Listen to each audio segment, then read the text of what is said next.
মোদের গর্ব মোদের আশা আমরি বাংলা ভাষা।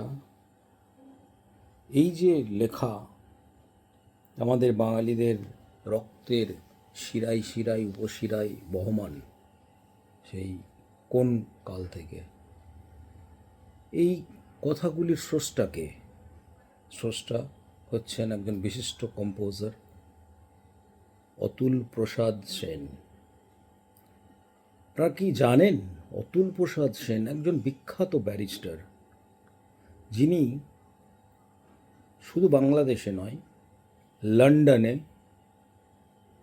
কলকাতায় এবং লখনউয়ে এতগুলো জায়গায় ব্যারিস্টারি করেছেন, ল প্র্যাকটিস করেছেন। সবার শেষে উনি লখনউয়ে গিয়ে সেটেলড হন। লখনউয়ে চারবাগ বলে একটা জায়গায়, সেখানে তার একটা বাড়ি উনি করেছিলেন এবং তিনি সেই বাড়িতেই মারা যান। কিন্তু তার দেহ সমাধিস্থ হয় ঢাকার কোনো এক অঞ্চলে, যেখানে ওনার নিজস্ব প্রপার্টি ছিল, সেই এস্টেটের মধ্যেই মারা যান, মানে ওনার সমাধিস্থ হয়। এক অসাধারণ ব্যক্তিত্ব, যেমন কম্পোজার, তেমনি লিরিসিস্ট, তেমনি বড় একজন শিক্ষাবিদ, তেমনি বড় সমাজসেবক। আপনারা শুনলে আরও অবাক হবেন, উনি মারা যাওয়ার আগে উইল করে যান তার সমস্ত সম্পত্তি, তার মধ্যে একটা বড় অংশ ওয়াইফ এবং ছেলের জন্য মাসিক একটা টাকার ব্যবস্থা করার সাথে অন্যান্য বিভিন্ন ট্রাস্ট এবং অর্গানাইজেশন, এনজিওস, তাদেরকে তিনি দান করেছিলেন।